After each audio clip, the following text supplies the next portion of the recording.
3 days in Phoenix, 5 restaurants, 3 cafes, and my favorite activity, eating.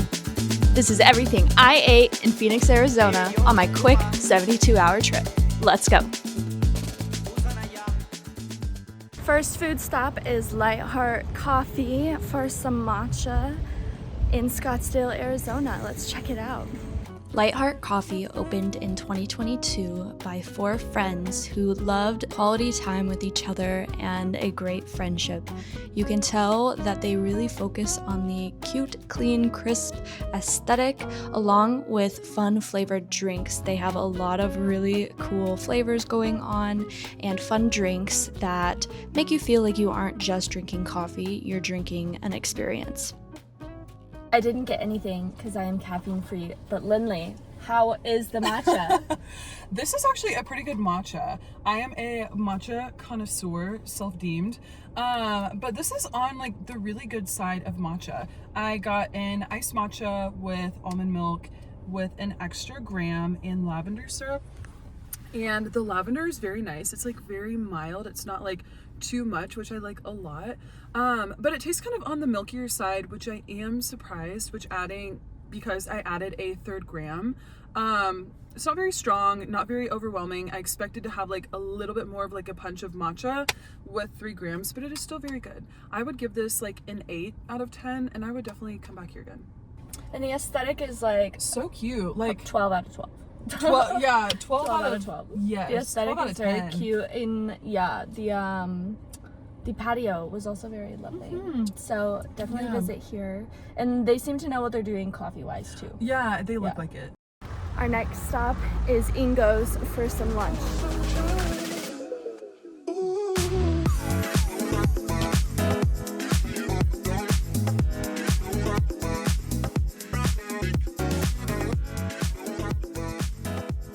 This looks absolutely delicious. I got the heirloom brown rice bowl. It has this sorrel pesto, which is absolutely delicious.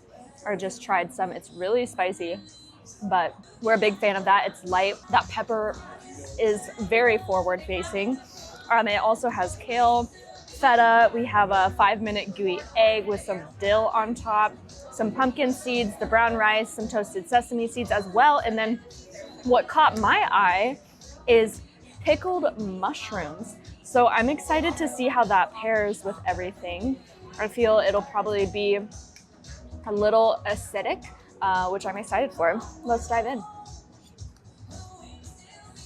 The dill mixed with that pickled onion flavor is really nice. There's a sweetness that comes through with it, mixed with the sorrel pesto. Lovely. I would absolutely get this again. And they have really affordable, clean options under their salads and bowls, but also sandwiches as well. I don't see anything really much more than like $17, so that's really nice when traveling. Budget-friendly, healthy option. It also has vegetarian and vegan options for those of you that participate with that diet style. The aesthetic is incredibly cute, very modern looking. They even have like a tree growing in the middle of their patio, which is lovely. 10 out of 10, would recommend. And this is in Scottsdale, Arizona, so just a bit out of downtown Phoenix, but definitely worth the drive. And I think they have a second location as well.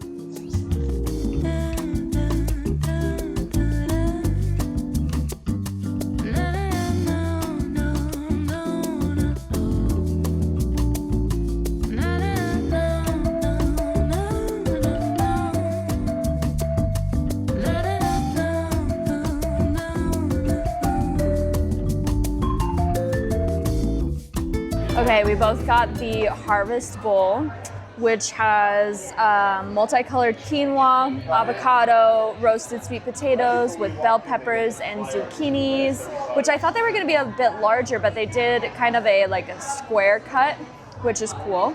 And then roasted heirloom tomatoes and arugula, along with a pesto to dress it all. I am noticing, and Lindley also noticed this, that we could use more pesto. For a grain bowl, we want more sauce. We like it saucy. And then we split some balsamic glazed lemon vinaigrette Brussels sprouts, which I am very, very excited to try. I'm gonna dive in there first, I think. Those are real nice, really nice. They have a slight char on them, which I really like. The lemon flavor comes through a lot. I wish they held their shape a little bit more. They're quite soft. I was hoping for something a bit more crispy, but the flavor, oh my gosh. That honey balsamic vinaigrette that is on there, really beautiful. And I love a roasted Brussels sprout. If you don't like a roasted Brussels sprout, you need to leave the party. Okay, into the bowl. You know, it's pretty hard to fuck up a quinoa bowl because there's not much in it. And the staple ingredients are pretty regular, but let's see.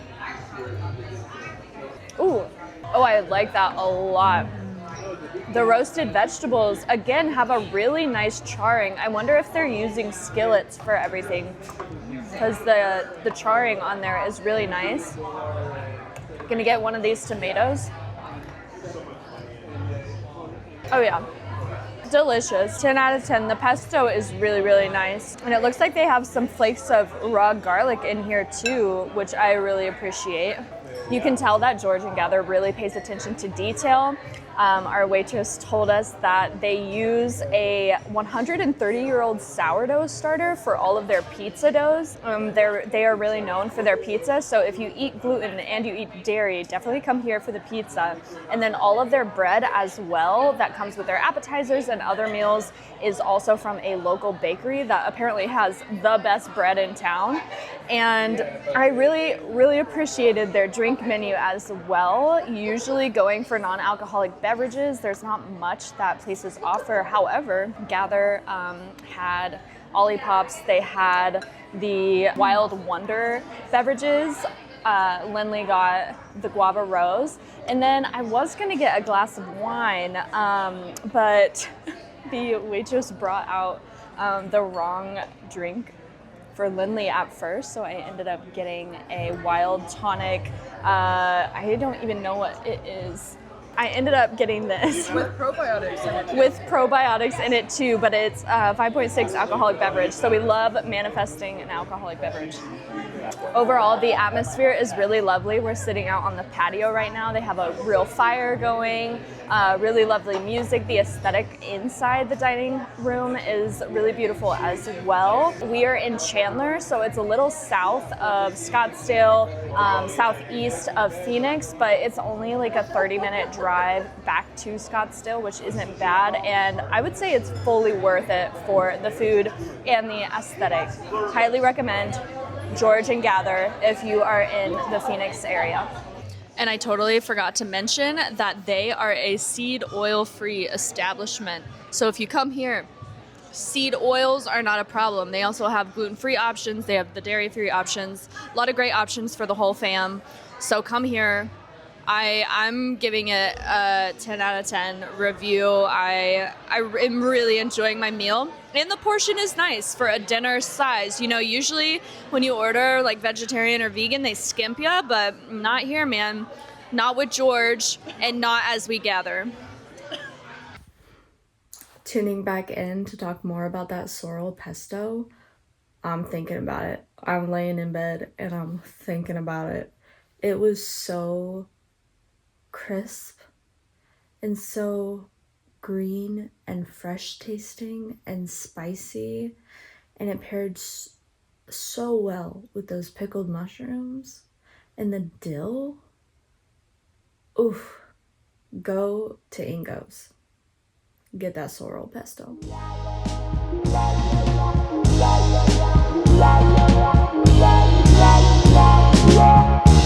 Aftermarket Coffee was our first stop on the second day of our trip, and it was the coolest underground coffee shop and also film developer. You can get your film developed in the corner at this little shack, and there was local art everywhere. They seemed very connected with the local art scene, with the local artists, and they had absolutely incredible coffee.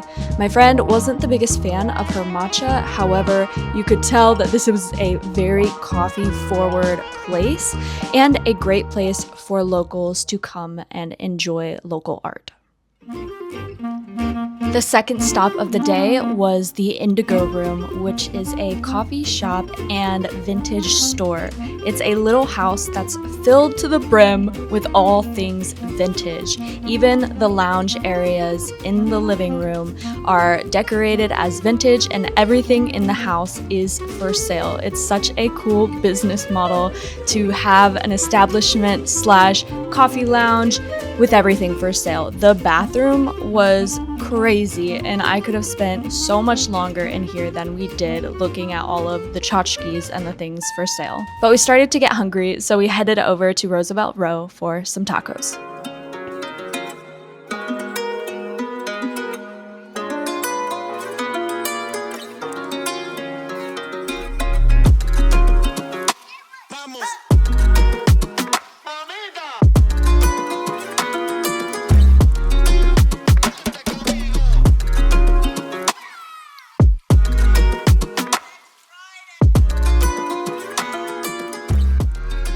We're here at Taco Chelo, and I got the Oaxaca mule. I'm really excited. The menu's over here. It's got mezcal, jalapeno, ginger, lime, ginger beer, and then a tahini rim, which tahini is a must-have if you're eating Latin food. Oh yeah. She asked me, she was like, "Are you okay with spicy?" And I said, "Hell yeah, bring it on." Cocktails that have that little bit of kick pair so nicely. That like fresh and bright jalapeno flavor pairs so nicely with the smoky mezcal. And then the ginger is such a nice addition as well. And then you get that saltiness from the tahini and a little bit more kick. Man, I wish this cocktail was closer to my home. For the tacos, I got the veggie tacos and then the al pastor taco as well. The al pastor has pineapple on it, so I'm really excited to see how that pairs well. And you can only get the al pastor on Wednesdays. It's Wednesday, so I went for it. The veggie taco is sweet potato base with feta cheese, pumpkin seeds, scallions, and then a romesco sauce, which I'm really excited to try as well. And then they make all of their tortillas in-house as well. I really love their corn taco shells, a fresh shell. There's nothing like it. And it has this kind of smoky flavor to probably the griddle that they use to clamp it. And that romesco sauce is really subtle and really nice flavor as well. The veggie taco is not spicy. So if you can't do spicy, but you like tacos, I would recommend the veggie taco. Let's dive into this al pastor taco. I have nothing but to say, you should come here and get these tacos. Very, very good. I don't eat a lot of meat, so I don't really have a meat review, but it tastes amazing. Come check out Taco Chelo.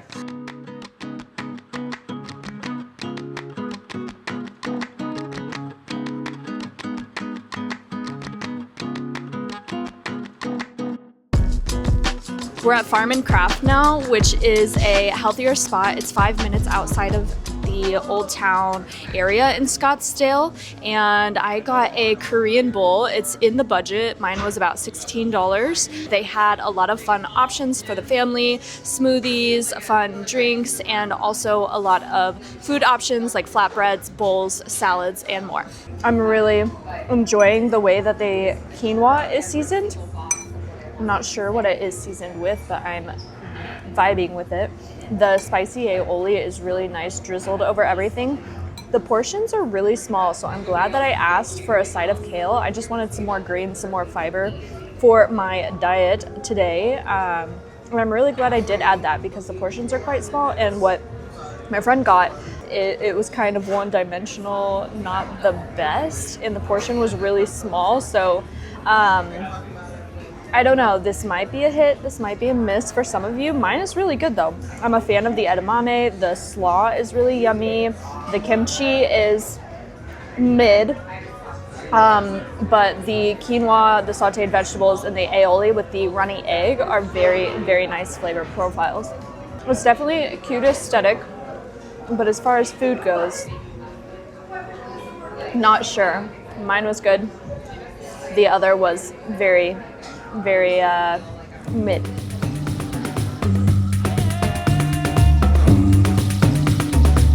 Our last stop of the trip was arguably the best stop of the trip for authentic Ethiopian food at Ethio-African. So we got a variety of sides. We have a butternut squash situation that's supposed to be kind of spicy. We have a red lentil, a cabbage and carrot, and then a chickpea. And then we have the tough bread as well. So let's dive in and see how everything tastes. Good. Oh. Wow. Mm-hmm. This bread is like, the texture of it is crazy. I know. If you've never had tough bread, it is a fermented bread, which is why there's all these bubbles. It's very spongy and kind of sour tasting because of that fermentation. And you can really, really taste that amongst the plethora of flavors that are going on here. The chickpea and the lentil were probably our favorite. I also really like the cabbage. It's like a light and nice calming in between the two powerful savory dishes. And then the butternut squash one was okay. The flavoring is good, but definitely leaning towards the chickpea. We've devoured it, and it's spicy and really yummy. And it's just fun. My inner child is having such a beautiful experience. All of the spices are like giving us a euphoria. We've had a very long day. We've done a lot. We're a little tired, but like this just brought the life back into our bodies. This brought the light back into our eyes. And it is giving us exactly what we needed. It's opening our hearts in ways that we could not imagine. Catch the vibe of this place. It's beautiful. All of the wood, the servers, it's a great experience all around.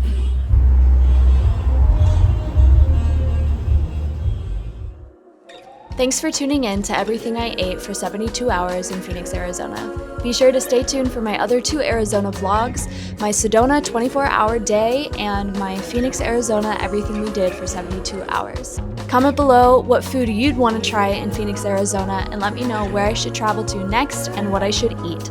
Much love to you, and I'll catch you in the next one.